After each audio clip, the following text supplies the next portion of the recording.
90% of a successful negotiation is really planning.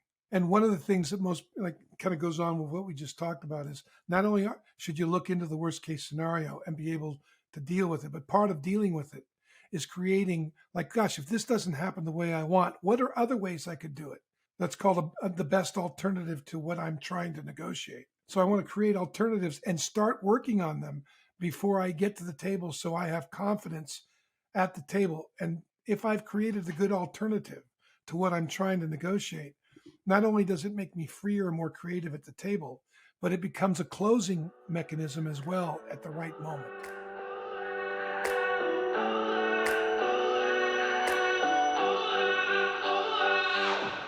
Do you believe that negotiation is just the transaction and act of splitting the pie and determining how much each party gets? If so, strap in and turn it up, because this conversation is going to turn that belief upside down. Hello, my friends. My name is Chad, and this is the Naked Leadership Podcast, high-stakes conversation for relentless company founders. My co-host and I have over 6 decades of combined experience in leadership coaching, and this podcast is where we explore it all. There's no conversation too risky. In this conversation, Dan, Adrian, and I talk about how negotiation is the heart of leadership. We chat about how most leaders and founders don't even understand what negotiation even is. Let's dive in.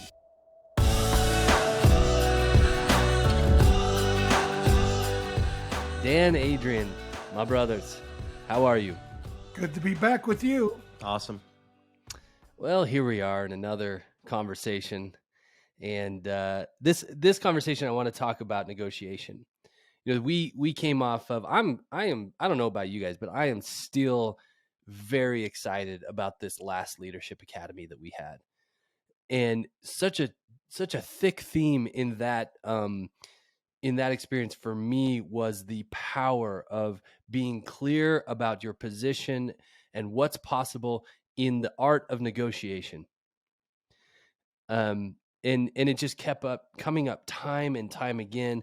And for me, there was a lot of, again, even though I've learned these things so many times, this seems to be the pattern of my life. I can learn things many times over and over and over and over and over again.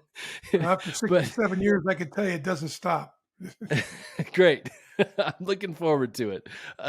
So just this idea of some of the misconceptions about what negotiation is or what's possible in it.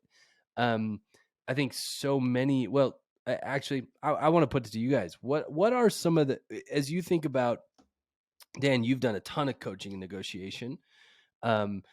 Adrian, you have as well. I mean, the work that we do is all about negotiation. And Dan, I love it. You and I were having a conversation as we were prepping for an offsite next week that we're going to be leading. You said negotiation is the heart of leadership. And I thought, wow, that's really interesting. That's a huge statement from my perspective, because we talk about leadership all the time. And for something to be the heart of it, there's something there. So before we get to what it is, what it actually is, and what the possibility is in it, I'd love to explore some of the ideas that people think, what they think negotiation is, or what they think they are engaging in when they're negotiating, just to lay some of that groundwork so that people can start to recognize maybe some of their own thoughts in that. Yeah, well, there's quite a few. Where do you want to start? I mean, I think just generally when I think about negotiating, and when I many years ago, about 20 something years ago, I started a company called the Negotiation Lab, and we were kind of how I started my first consulting company, and we were focused on negotiating. And it was interesting because the interpretation of negotiation is very narrow in our culture. It tends to be, well, you have something I want, and you don't want it, I want it. It no longer meets your need, it meets mine, and now we negotiate. You're trying to regain some value from it, or you want value and I want value, and we get into trading. We get into the exchange where we're discussing how much each of us get, and that's usually what people think negotiating is, when in fact that's the farthest from how I understand negotiating and how I've been kind of raised on negotiating. And that that transaction, that value for value, that dividing of the pie is the result of negotiating, but it isn't negotiating itself. And in fact, what tends to happen is people will they'll just get right to that. Like if you have a car or something you're selling, it doesn't matter, whatever you're selling, people will think that that's the negotiation, is getting down and trading for price, horse trading. But it just isn't. Negotiating is just to define negotiation from the way I understand it and how I talk about it and train it, and why I believe it's the center or the heart of leadership, is that negotiation is any communication designed to influence or persuade another person or group of people. So negotiating, I'm negotiating with myself, I'm persuading myself into a certain mood, I'm negotiating with you. That mood itself is a negotiation, an invitation. I'm and when we get into a negotiation, if we're in some type of communication and we're looking to persuade each other in any way, then there's going to be some kind of interests that come together that make a pie, right? There's your interests and my interests. And if we're better off together than we are apart, then we've got a negotiation. If we're not better off, if one of us isn't better off or doesn't perceive themselves as better off together than apart, that's the end of the negotiation. And those are some simple principles that go on. But so the idea is, the bigger we can see the pie to be, the better we're going to be when it comes down to exchanging value, right? And then that we ought to hold off from even getting to that until we really understand what's possible together. And that goes, and if you think as in leadership, I'm doing that with myself, I'm doing that with my team, I'm doing that with my vendors, I'm doing that with my suppliers. I'm in constant negotiation. I'm doing it with my family, right? I'm trying to align interests, and all the research, it's really interesting. The thing that foils most negotiations in a company externally is the internal negotiations that nobody thought of having until they came up when you were trying to make the exchange with another company, right? Break that apart a little bit. So let's say you and we, that we're out there, and Adrian's out there creating business, and he comes across a big client who wants to do something, and it's exciting. It looks like it really could transform our business and bring us all kinds of possibility. And he's excited about it, and he brings it back, and he's negotiated some basic terms to go forward, and he really feels good about it. But he hasn't talked to any of us. He brings it back, and all of a sudden, a couple of people on the team, you, me, somebody else, is resisting because they don't see how it fits their interests. Mm-hmm. And now they start to push back. Now, if Adrian's already going forward and he's already working a deal, or he's already got some kind of negotiating going, and he's already starting to encounter resistance internally, it's going to affect the negotiation externally. And if he doesn't deal with it internally, if he doesn't really get the interest aligned internally, it could sabotage the external negotiation when you get to the point where you want to create agreement, particularly if you need everybody's alignment, at least on the leadership team, that kind of thing. So a lot of people don't think about that till they get into the negotiation. I've been called multiple times to come in and help order a team. I'm thinking about a team that was they were merging with another company in another space, and I got the call because they were already negotiating with this company was going to roll them up, and a bunch of their stockholders were resisting, and it was threatening the consummation of the deal. I mean, we went into ESPN initially when they were bought by Disney. I did, to help kind of straighten some issues around that MOU, and Disney being a union house, and ESPN being a non-union house, and that there was trouble there, right? So those things happen internally, can threaten mergers, acquisitions, new projects, etc. Yeah, that was a lot. I'm sorry, a lot of words. It's great. So one of the things that I think about is this idea that I think a lot of people approach negotiation as like, the result is, or the success of the negotiation is, I got as much as I could, right? In the distribution, like you talked about, Dan, that's not the actual negotiation. The negotiation happens long before that. But I think a lot of people think of like, they gauge whether they negotiated well or not, dependent on how much they got. Yeah, well, that's I think that's one criterion. I think you also got to be thinking, right. Like I do want to get as much as I can, but however, how does that impact future relationships? Are future relationships important here? What other interests are at the table that could be the secondary and tertiary impact of how I negotiated could be impacted that may affect my business down the line even more than getting as much as I can in the moment. I really wanted to get that point on the table and listen to both of you discuss it, because it's so short-sighted in one transaction, I think, to go in and I won because I got the most I possibly could. Without that is one criteria, but there's also the criteria is what's the future of our relationship with the person that I'm engaged with, right? The bigger win could be the next 20 years of business that they love doing with you because of how you are in a Yeah, negotiation. well, that's a big deal, and you don't even know a lot of times if what's coming in the future with this individual or team. You may not even be aware of it. Like I negotiated a deal. Remember we did the Redemption Foods, Adrian, and I dealt with a lot of vendors, and the relationships I had with them carried on long afterwards, and then benefited me later on in ways I never even imagined they would. Right.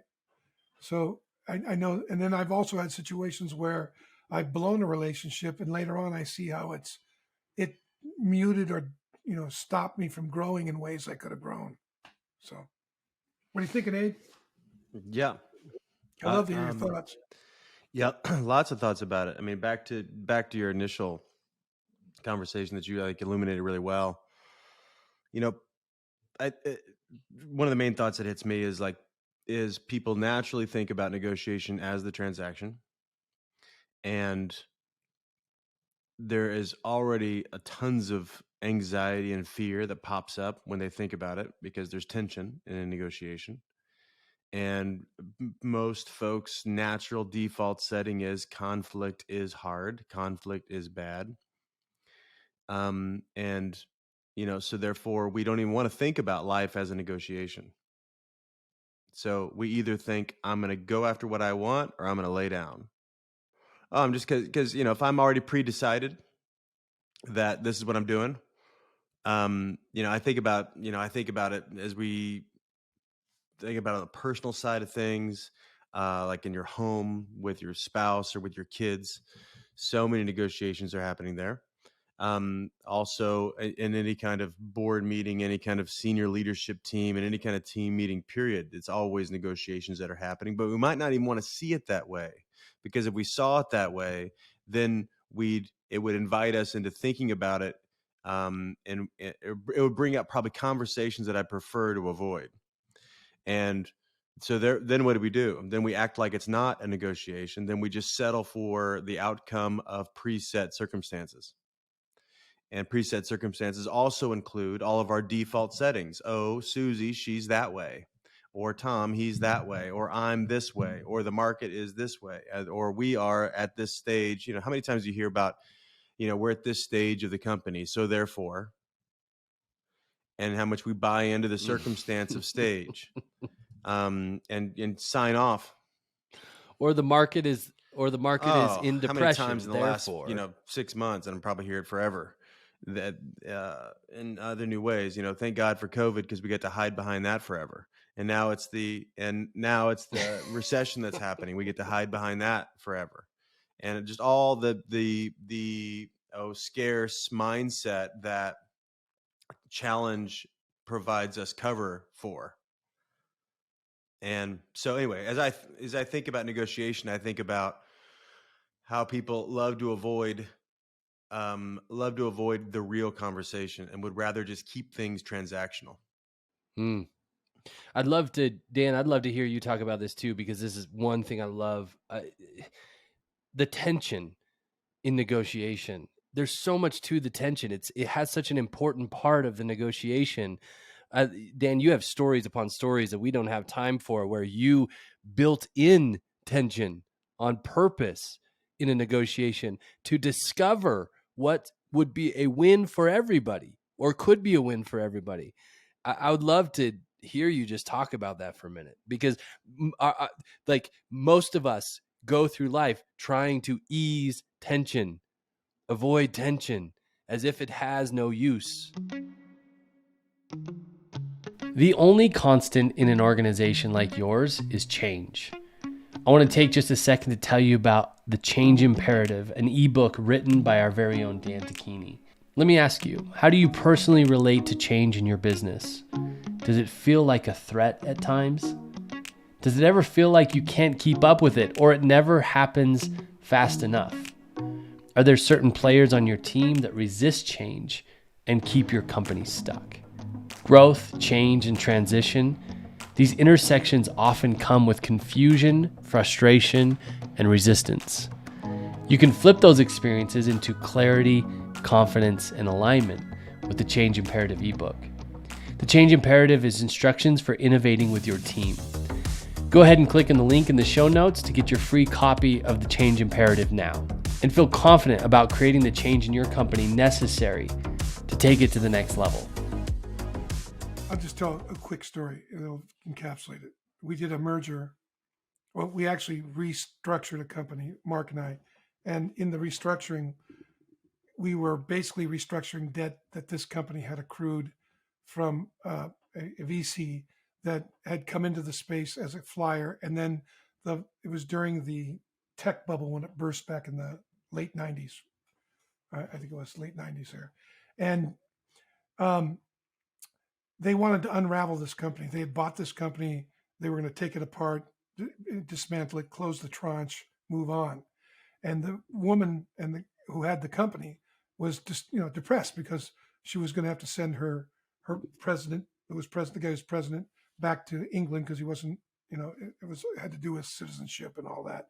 And they had a team and they really felt like they could do something, but unfortunately, she got the money right at when the bubble burst, and then right as she started recovering, 9/11 hit and it drove it even deeper. But in that process, in getting like the VCs first off to not dismantle the company, but actually sell it. Now they were like 14 million in debt, right? This is a $14 million loan. They couldn't pay it back.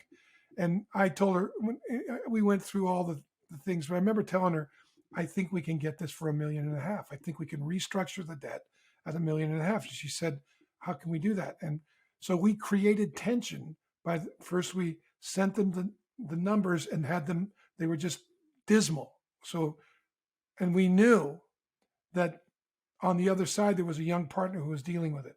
And we knew that he wanted to make a mark, and that if he could see how he could make a mark and save the company a few $1 million, he'd want to do the deal. So we send him the numbers, and I tell her, don't talk to him for a week. And she was crazy. She goes, what if they call? I said, don't answer. Let the tension grow. That way, when we come with a counter, say, well, you don't have to lose.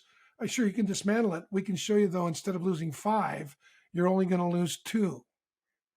Right. And then we talked about how to do that. But first, they have to feel the 5. Right. And so, she didn't want to do that. But I said, look, that's the only way the reality is going to set in. Trust me. So she did it. And they were interested. And the kid jumped on it. The young guy jumped on it. And he was, of course, he's looking like a champ now. He could save the company $3 million. And so then she told them that, well, these guys have raised $1 million and $1 million, and they're willing to come with $1 million, which would consummate the deal. And which I told her, yeah, we can raise the $1 million, we get the other $500,000, $1.5 million, the other half on loan. And when she got them to listen, and they were excited, and they called me up for the offer, I offered them nothing. She didn't know that was coming, but I knew that would drop the floor, right? And then they got upset, and then she came to me going, "What are you doing?" You said blah blah blah. I said, "I want you to call them back up and tell them you're dealing with bumpkins. We're just country folk, and we didn't really understand." But you're talking to us, and we're now considering coming with $1 million, right? Just allowing the tension to play out enabled us to close that deal in a very short period of time. And during that time, she was skitsy as crazy.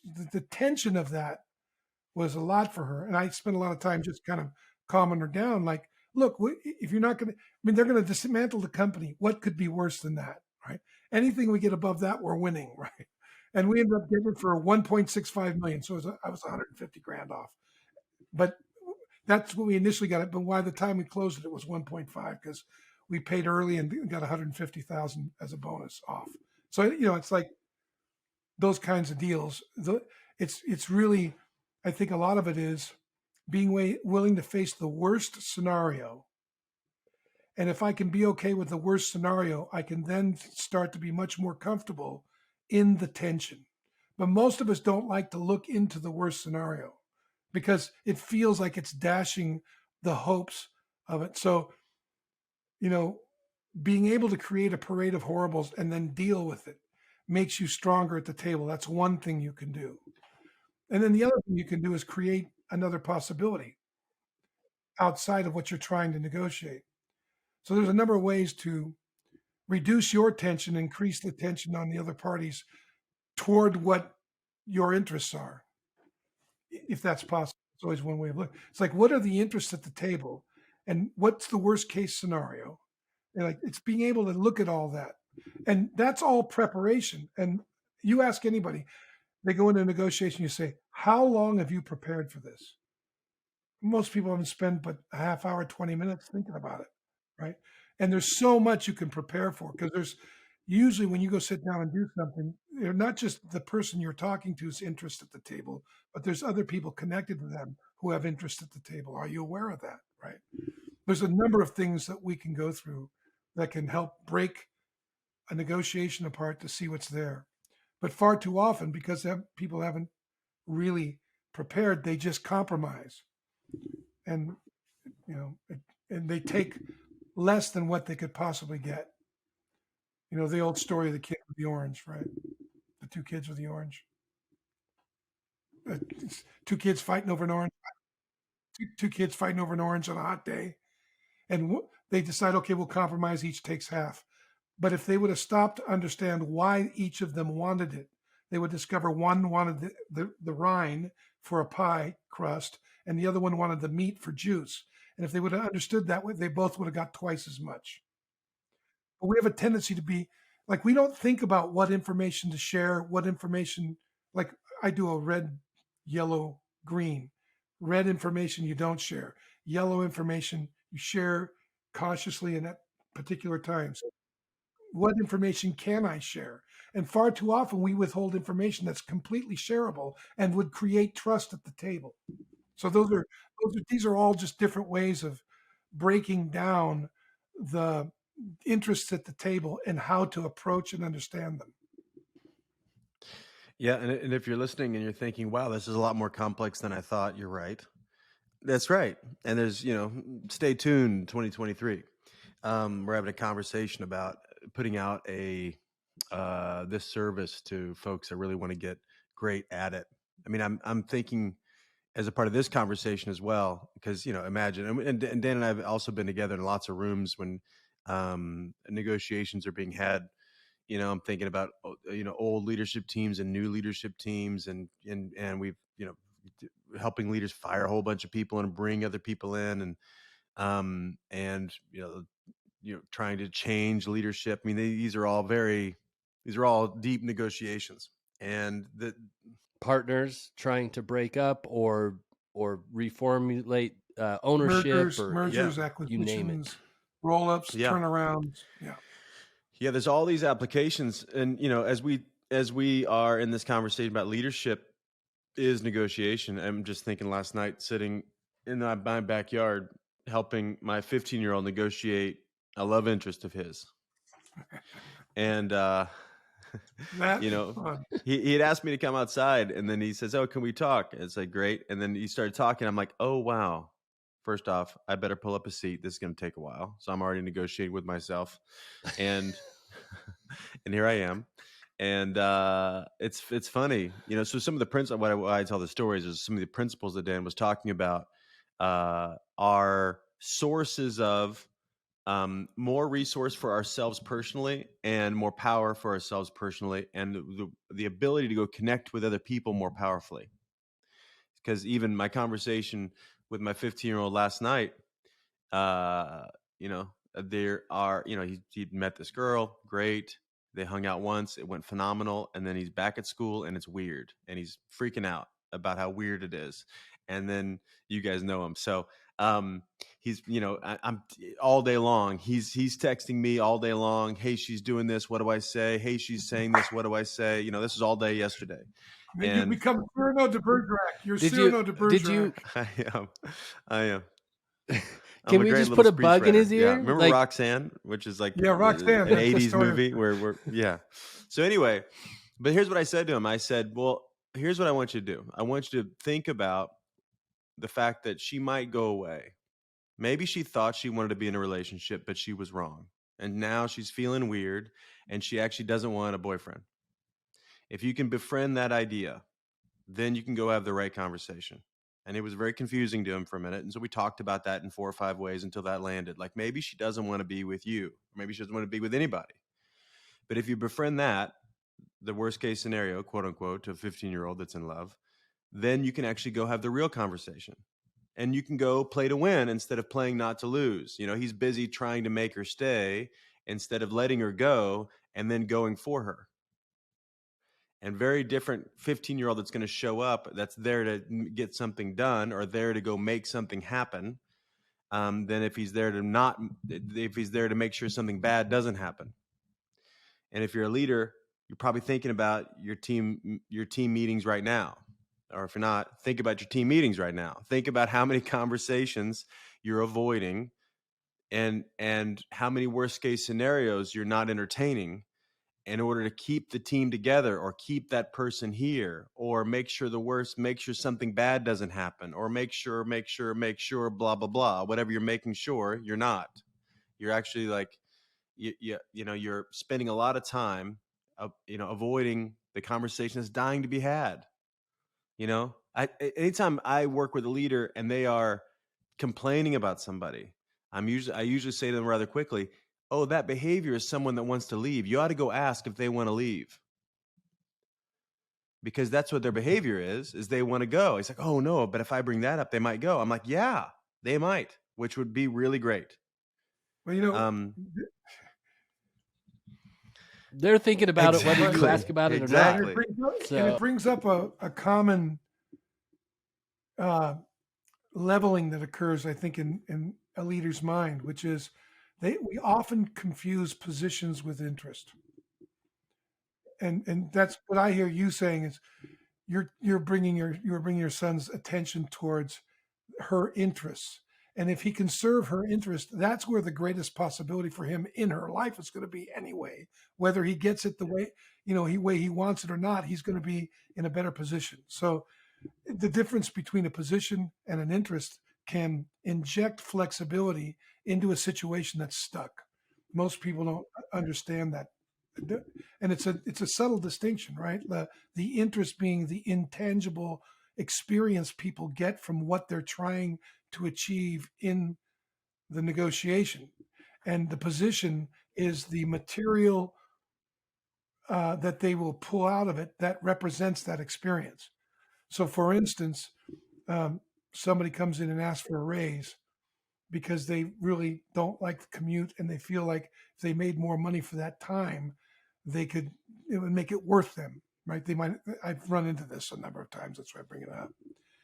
And then, but there's a freeze on salaries at the time, right? So then what do? How can you serve this? And this guy or gal might be a huge producer and you don't want to lose him. You want to accommodate him.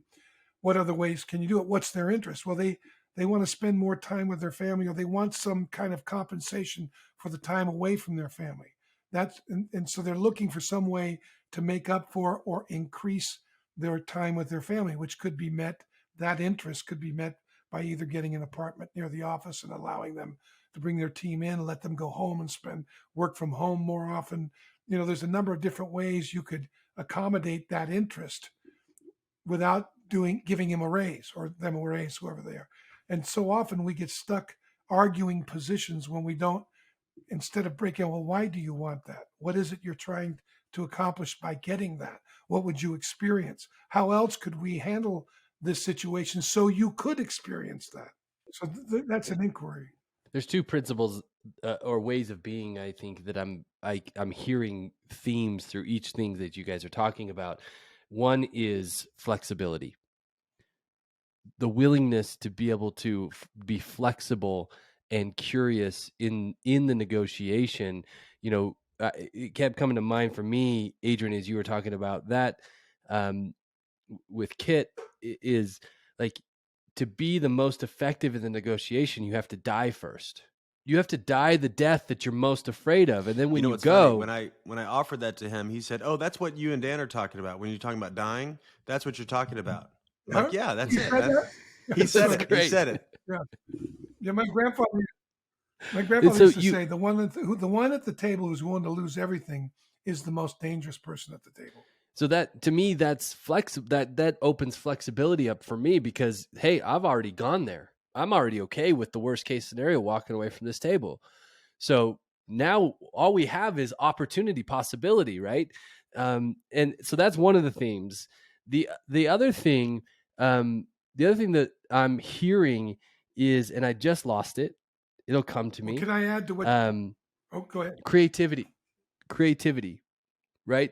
So this idea that um, there's so much more available than you're seeing, which is the process of creativity, right? And that requires failure. It requires like research, as you're talking about it. Like it requires all of that stuff. But the act of creating and creativity is such a Well, essential principle. at Harvard Tufts and another business school did a bunch of studies on negotiating. One of the things they found is that Come closer, successful Dan. Sorry, you're negotiations a little faint. require about 90% of a successful negotiation is really planning. And one of the things that most like kind of goes on with what we just talked about is not only should you look into the worst case scenario and be able to deal with it, but part of dealing with it is creating, like, gosh, if this doesn't happen the way I want, what are other ways I could do it? That's called the best alternative to what I'm trying to negotiate. So I want to create alternatives and start working on them before I get to the table, so I have confidence at the table. And if I've created a good alternative to what I'm trying to negotiate, not only does it make me freer and more creative at the table, but it becomes a closing mechanism as well at the right moment. Like, look, if you don't want to do this, not a problem. I've got this over here, and I'm not kidding, right? In other words, I'm not. This is not a speculation. I actually, that's one of the things we did. We restructured a bank. A buddy of mine, Henry and I, and we worked with the restructuring of a bank, and it was creating a BATNA, an alternative that actually closed that deal, because we had another bank that was willing to take the business if this bank wasn't willing to renegotiate our client's position with them. So knowing knowing what the alternatives are as well. So you deal with it, you look at the worst case scenario, and then you think about how you would handle it otherwise, and you begin to structure that before you even get into the negotiation. And very few people break it down this way, but it'll give you a lot of flexibility at the table. Particularly, this can be applied to working internally with your team. It can be applied working externally with vendors or suppliers or other parties you're negotiating with in joint ventures. Yeah, this is great. Adrian, did you have another thought you wanted to share before we close out? Plenty, but we'll come back to him another episode. It's great. Oh, It's okay. great. All right.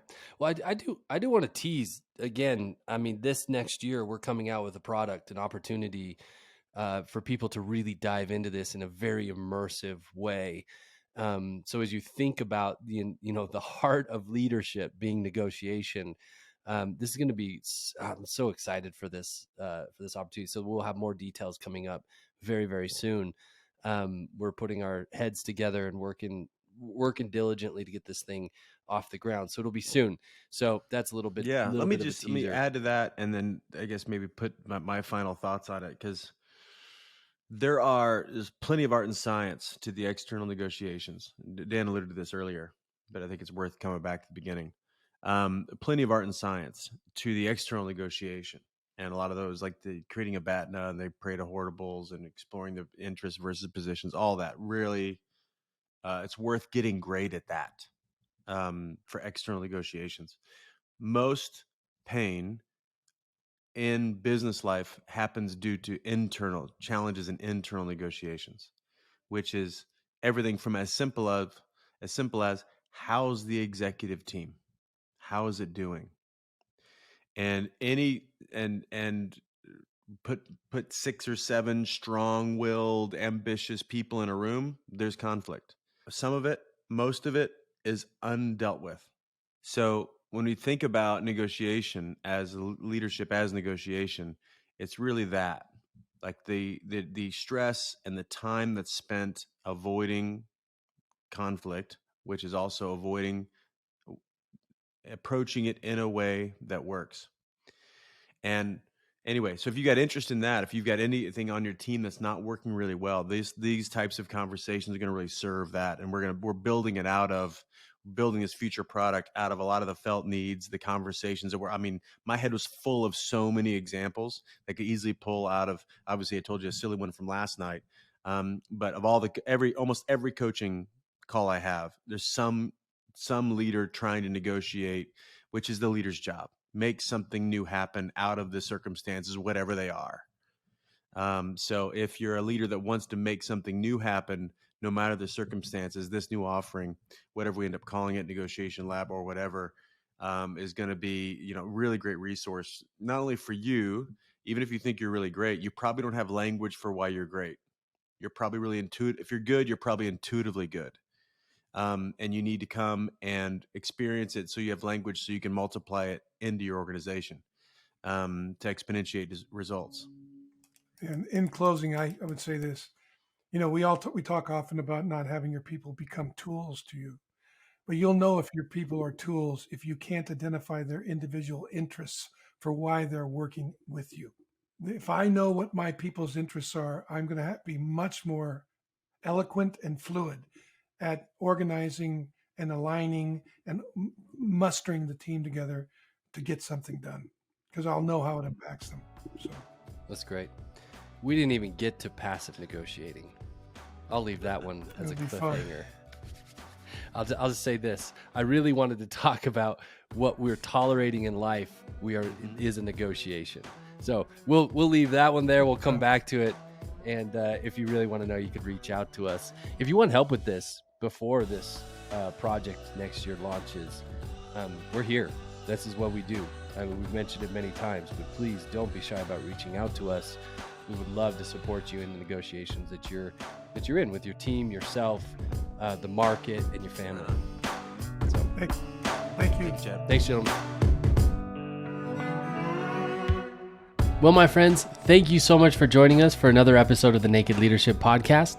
As a heads up, every Friday we post a Cliff Notes version of that week's conversation with all the highlights in under 5 minutes. Check that out for a quick and powerful reminder of the principles discussed. I hope this conversation has been valuable to you. If it has, the greatest compliment you could pay us is sharing it with somebody who could use it. Thanks so much for listening, and until next week, bye-bye, everybody.